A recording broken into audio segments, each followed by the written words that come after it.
আপনি কারো উপকার করতে পারেন আর না পারেন, অন্তত কারো ক্ষতি করিয়েন না। নবীজি সাল্লাল্লাহু আলাইহি ওয়াসাল্লাম এটাও তো বলেছেন যে মসজিদে যখন আসবে কাঁচা পেঁয়াজ খেয়ে তোমরা মসজিদে আসবে না। কাঁচা পেঁয়াজ খেয়ে কেন নবী সাল্লাল্লাহু আলাইহি ওয়াসাল্লাম মসজিদে আসতে নিষেধ করেছেন? কারণ ওই কাঁচা পেঁয়াজের দুর্গন্ধ মুসল্লিদের জন্য কষ্টের কারণ হয়ে যেতে পারে। তাহলে যেখানে কাঁচা পেঁয়াজকে মসজিদে আসা যাবে না, মানুষের জন্য কষ্ট না হয়, আর সেখানে কি আরেকজনের গীবত করা যাবে? আরেকজনের হক মারা যাবে? আরেকজনকে মাথায় বাড়ি দেওয়া যাবে? কখনোই না। নবী সাল্লাল্লাহু আলাইহি ওয়াসাল্লাম ইরশাদ করছেন, জুমার দিনে যে ব্যক্তি মসজিদে দেরি করে আসে এবং মানুষের কাঠ ডিঙিয়ে প্রথম কাতারে আসার জন্য মানুষের কাঠ ডিঙায়, নবী সাল্লাল্লাহু আলাইহি ওয়াসাল্লাম বলছেন সে যেন জাহান্নামে যাওয়ার জন্য সেতু নির্মাণ করছে। অর্থাৎ মানুষকে যেন তাকলিফ আমরা না দিই, কষ্ট না দিই। নবীজি সাল্লাল্লাহু আলাইহি ওয়াসাল্লাম একবার ওনার কাছে এক সাহাবীর ব্যাপারে অন্যান্য সাহাবায়ে কেরাম এসে বিচার দিল যে ইয়া রাসূলুল্লাহ, এই সাহাবী নামাজের মধ্যে লম্বা লম্বা কেরাত পড়ে, আমাদের কষ্ট হয়। নবী সাল্লাল্লাহু আলাইহি ওয়াসাল্লাম তাকে ডাকলেন এবং বললেন, আমি কত কষ্ট করে করে মানুষকে দ্বীনের পথে আনতেছি, আর তুমি এই সমস্ত কাজ করে মানুষকে দ্বীন থেকে দূরে ঠেলে দিচ্ছ। তুমি লম্বা লম্বা কেরাত কেন পড়ছো?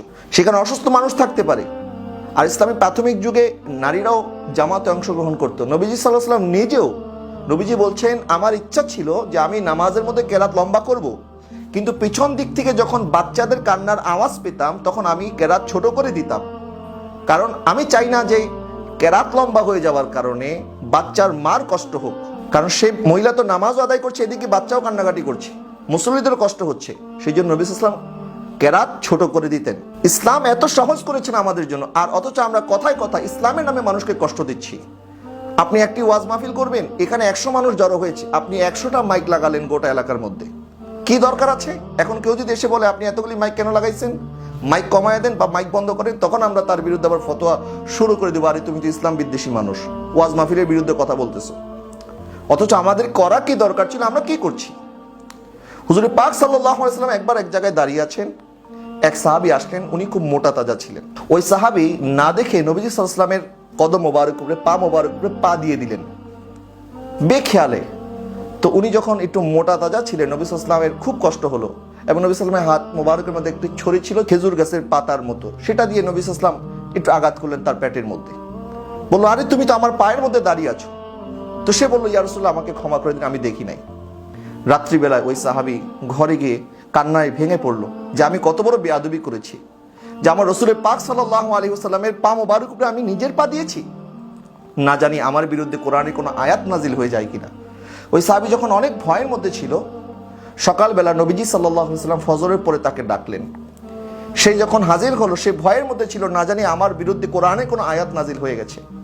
নবীজি সাল্লাল্লাহু আলাইহি ওয়াসাল্লাম বলছে, সাহাবী তুমি আমাকে ক্ষমা করে দাও। বলি, ইয়া রাসূলুল্লাহ, আমি কেন ক্ষমা করব? বরং আমি তো আপনাকে কষ্ট দিয়েছি, আমার পা আপনার পা মোবারক উপরে পড়েছে, হুজুর আমি ক্ষমা চাই আপনার কাছে, হুজুর আপনি আমাকে ক্ষমা করে দিন।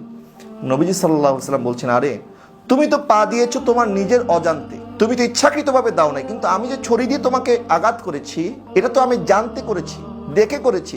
তুমি পা দিয়েছো না দেখে, আর আমি যে তোমাকে আঘাত করেছি এটা আমি দেখে করেছি। আমি যে তোমাকে কালকে আঘাত করেছি, এই জন্য তুমি আমাকে ক্ষমা করে দাও। ওই সাহাবী কাঁদতে শুরু করলেন, এবং সাহাবায়ে কেরাম যারা ছিল তারাও কান্না শুরু করে দিল। ইয়া রাসূলুল্লাহ, এটা কি বলেন? আপনি নবী হয়ে সাহাবীর কাছে ক্ষমা চাচ্ছেন উম্মতের কাছে?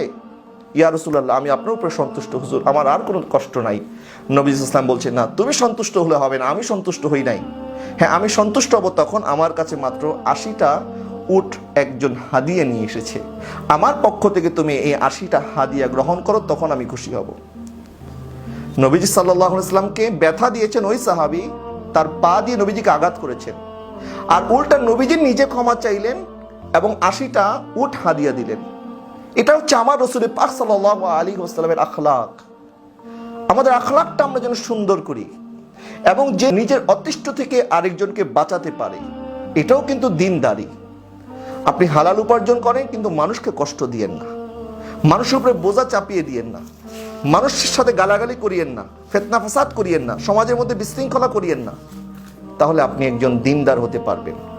ইবাদতের নাম শুধুমাত্র দ্বীনদারি নয়, বরং আমাদের আখলাককে সুন্দর করা, এটাও হচ্ছে দ্বীনদারি।